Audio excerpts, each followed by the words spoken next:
Hello and welcome to the next episode of our Watercooler series. Today I'm joined by Carol Rossborough of Esther. Hello, Carol. Hello, lovely to be here. We are very, very happy to have you here, Carol. So to begin, I want to give a bit of context really about your background and what led you on your journey with Esther, and it's Esther we're going to talk about today. So you haven't actually got to spend time in the Catalyst Belfast FinTech Hub yet, which is going to be your base. Yes. Because of COVID and all of those things, we haven't been able to settle in yet. So a lot of our members, as well as the wider community, might not know a bit about your journey and your story. So give us a bit of your background and tell us what led to Esther for you. Brilliant. I'll jump right in. Firstly, I'm delighted to be part of the FinTech Hub, and I'm really looking forward to getting settled in. I think we had our orientation, Hannah, and then I think we managed to get our passes, and literally the week after everything kicked off. So we almost got desks, but not quite. Yes. We'll get there. We'll get there. So Esther, so myself and my co-founder started Esther almost 2 years ago. I have been working in technology for most of my career. I graduated from Ulster University with my master's in PR and communication. I had previously done a law degree, which I hated. Couldn't wait to get out of it and into something else. So when I got out of university, my first job was a sales role with a manufacturing company in Dublin. And it was very, very unglamorous. It did me the world of good. I jumped straight into a sales job selling farm balers, right? So this is like recycling machinery that like is for recyclable materials, and these balers were like taller than me, so they're like this size. And so that was my first job, was selling farmyard, like hardcore machinery, and I had to sell it to farmers. So like I was on the road doing sales work and selling these machines. So I mean, my first job was sales, and I would encourage anyone, listening, if you've never done sales, do it. It's really hard. It's really good for you.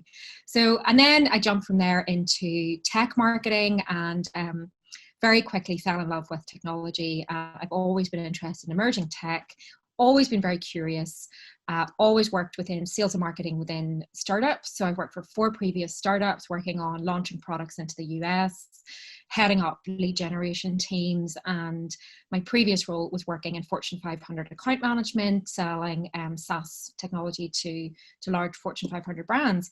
So I think I had a fair journey of looking at entrepreneurship through the lens of an employee and having good relationships with my previous CEOs, and thinking, I learned a lot from watching other people make mistakes, which is a really cheap way of learning about the business world and entrepreneurship, is to serve somebody else's vision and watch them go through the investment process, watch them hire teams and try to build culture and get to market.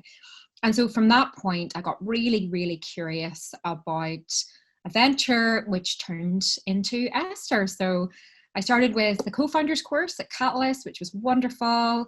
Sonia Kerr, beat me into shape and encouraged me and challenged me. And then from that point onwards, we got onto the tech accelerator in the Ormo Bats, the Propel program, and I left my job. And here we are 2 years later. Thank you, Miss. And what brought you? You've clearly had a very eclectic background, which has obviously given you a lot of learning. And I always find it very interesting when I have these conversations with people around about how you didn't necessarily plan this trajectory, but looking back, you can see how all those pieces added up to bring you to this point in your life, really. But what brought you specifically then to Catalyst Belfast FinTech Hub? Because you mentioned Catalyst there, and it's fantastic that you've been able to avail really of one of their programs, again with the BAT. You've really sort of made the most of that infrastructure. But am I right in saying it was a Danske Bank competition then that led you to come to the FinTech space? It was. So we couldn't afford anything.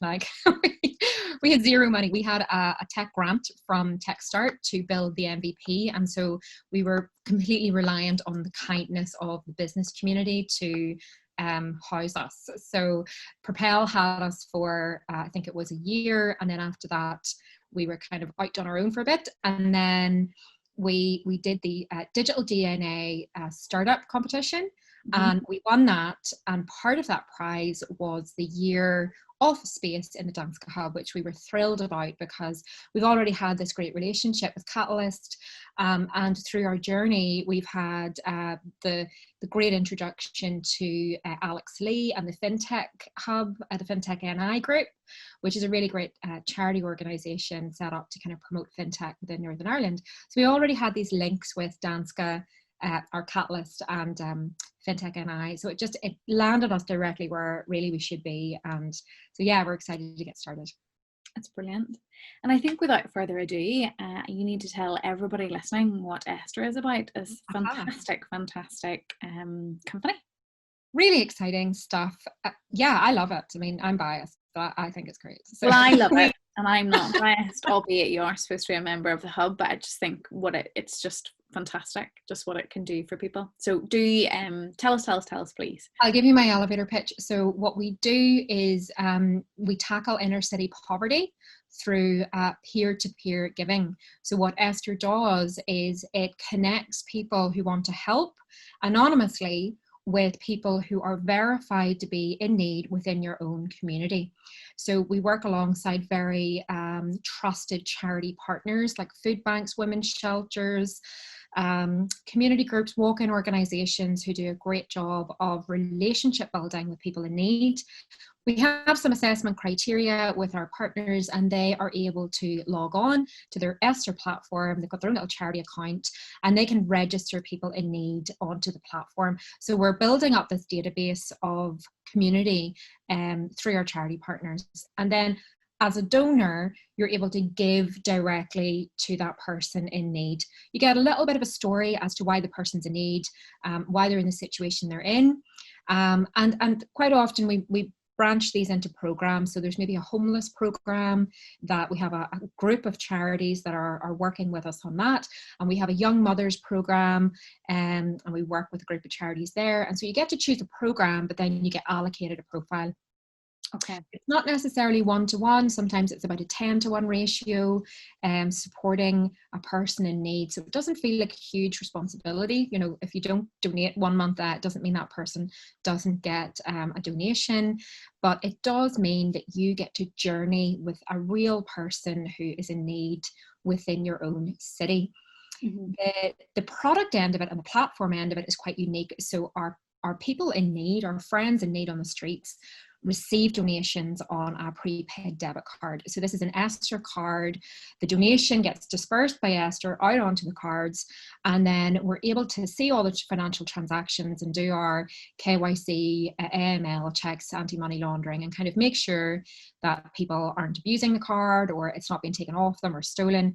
But also, as another layer of protection on that donation, we're able to switch off merchant codes. So these are things like off licenses, casinos, some online purchases, and even cash withdrawal if we think it's helpful for the program. For example, with homelessness, because it might trigger addiction, we switch off ATM withdrawal.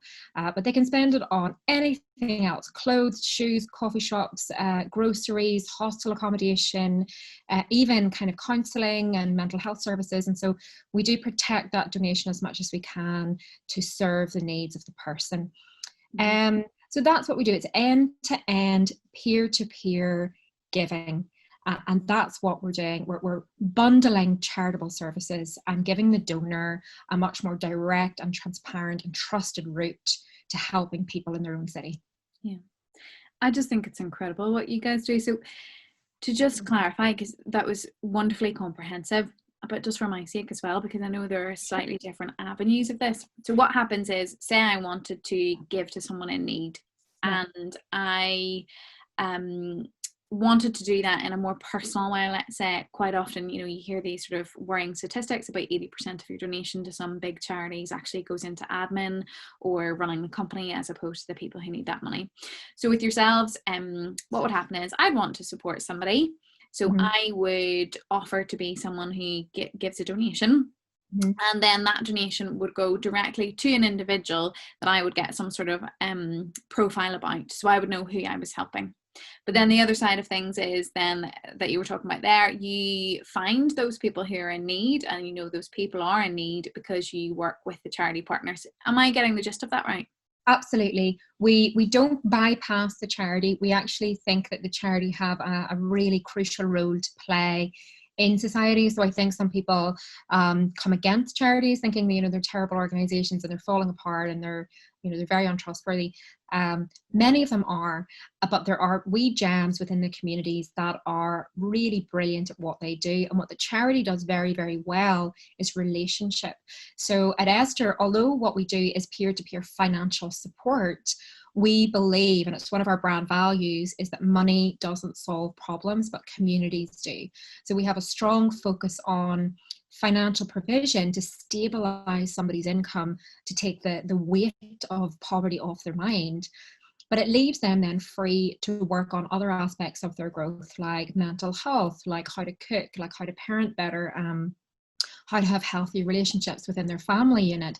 And so our charity partners provide so much more than just food bags and things like that. They really provide a place of belonging.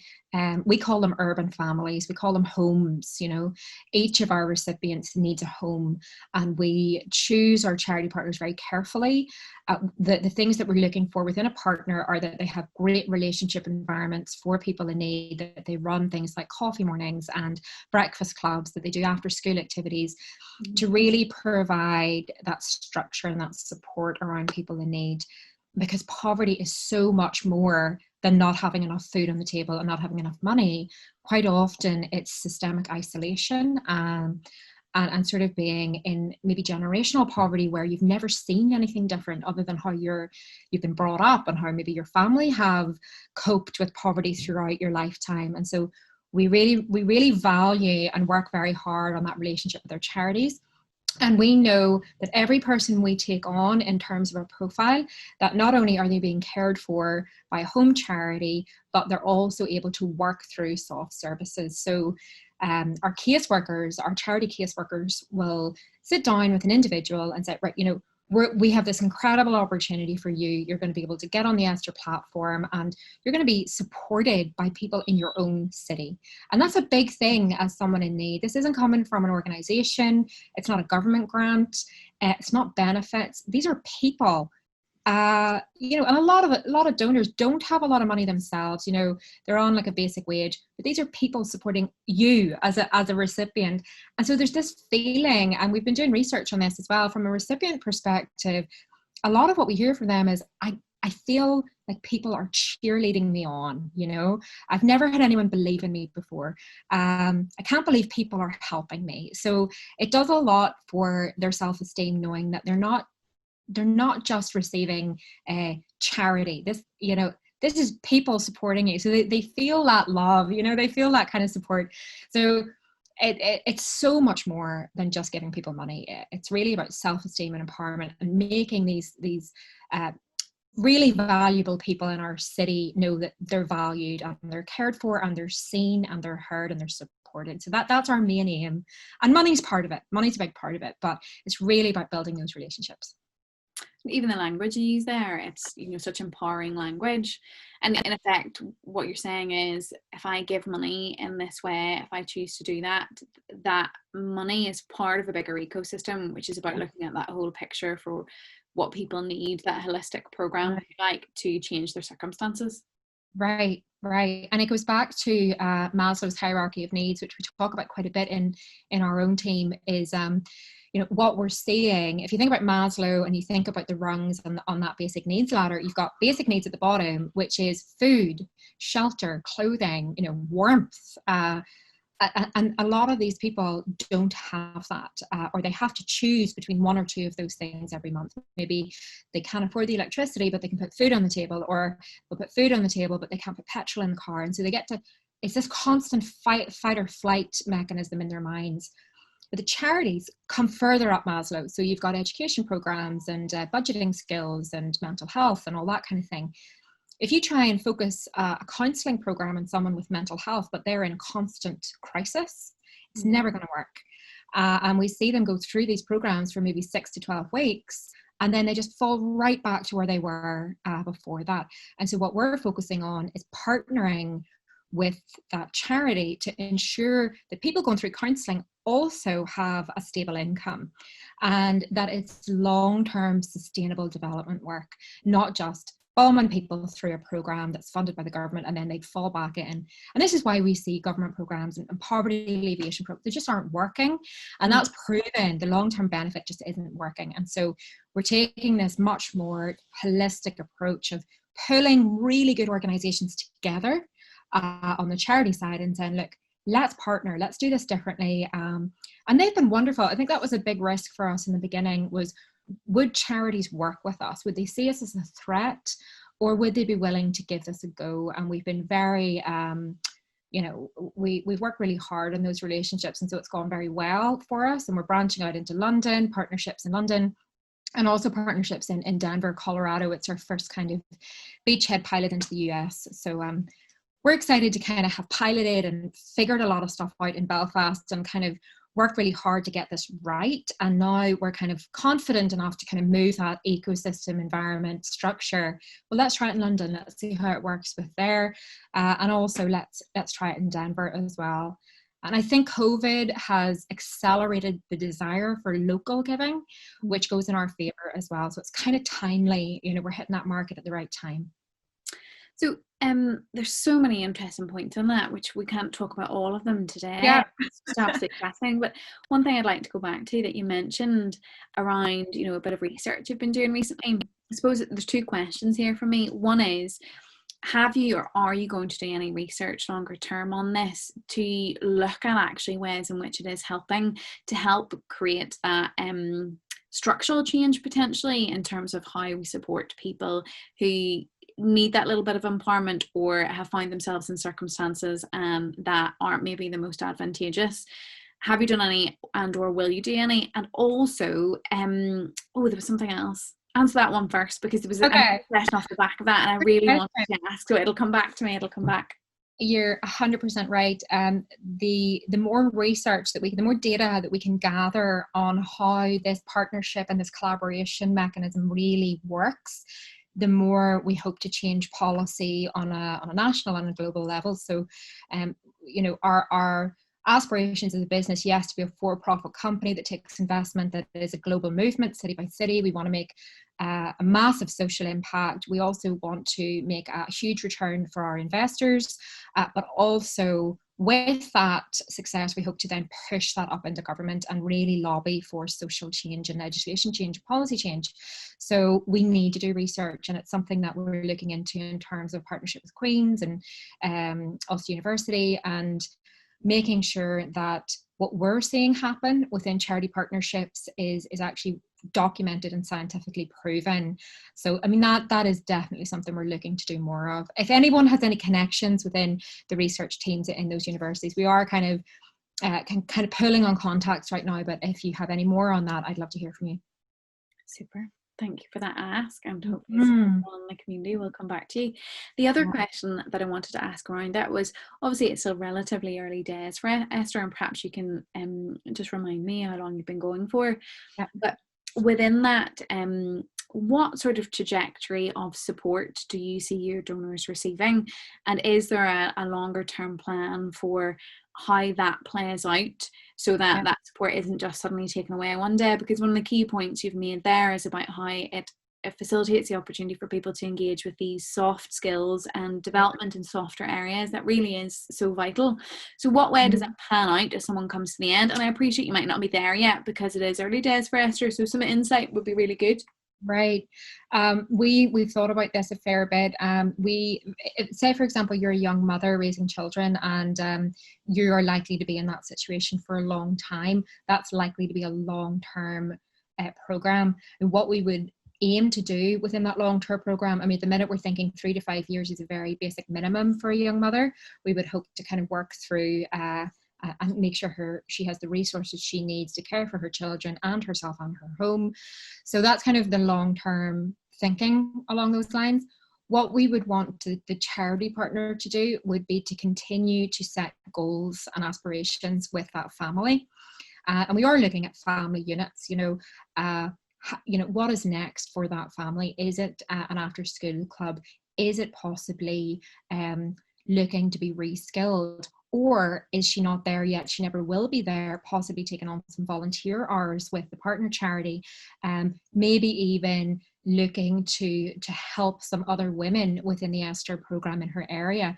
So we're looking at sort of raising leaders within these communities, and as they, I mean, graduate's a horrible word, but you know what I mean, kind of move up through and grow personally, raise their children, that they would have that time, skills and energy to kind of give back again. So we are looking at ways in which we can incentivize volunteering. One of the things we're looking at, and this is again R&D sort of roadmap stuff, but we are looking at the big crisis of elderly care in the future and how we are going to have a massively aging population. And it's one of those things that it's just statistical. You know, we have a bigger generation who are going to live longer. We're going to have more people who are in that bracket of elderly. And also the care system is really broken and stressed already. So it's going to be a big gap. And we're thinking, well, could we keep someone on the Esther platform who would then volunteer in that capacity, that they're not earning a wage, because that would get us into all kinds of legal complications, but they would be incentivized to stay on the platform and possibly contribute to the community in other ways. So you're looking at, it's untapped capacity and unmet need equals opportunity. I can't remember who said that, but it's something that I have written somewhere. You know, that untapped capacity is possibly time and energy from someone who doesn't have a full-time job outside the home, or doesn't have a full-time job if they're a single man, for example. Maybe they can't work, maybe it's a disability, but there's unmet need in other areas of our community, and that could be elderly care. And so we're looking at ways in which we can connect those dots in the future, whereby, yes, we're bringing someone on to help them get to a point of health in their life and support in their life.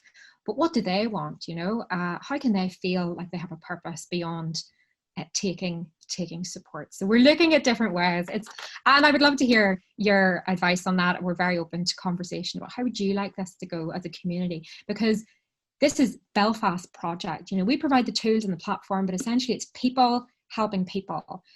So if you're a donor or you're interested in Esther, how would you want it to go? You know, I would love to hear that as well.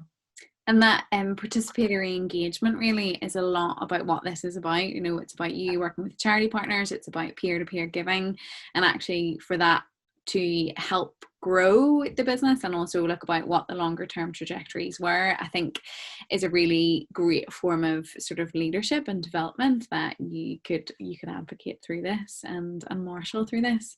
But I could talk all day about it. I think it's an absolutely incredible platform, and what you're doing is absolutely incredible.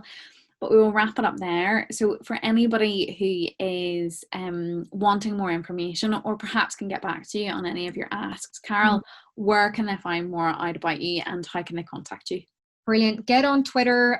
We're at Esther Giving. On Twitter, also, I'd love to chit chat over email or LinkedIn. My email is carol.rossborough, ROSSBOROUGH @esther.org.uk.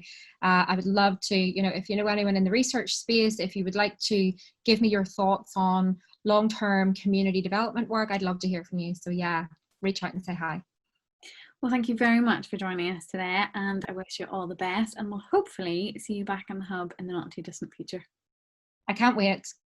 Can't wait to have lots of coffees. See you all soon. Thanks, Anna. Bye. Bye.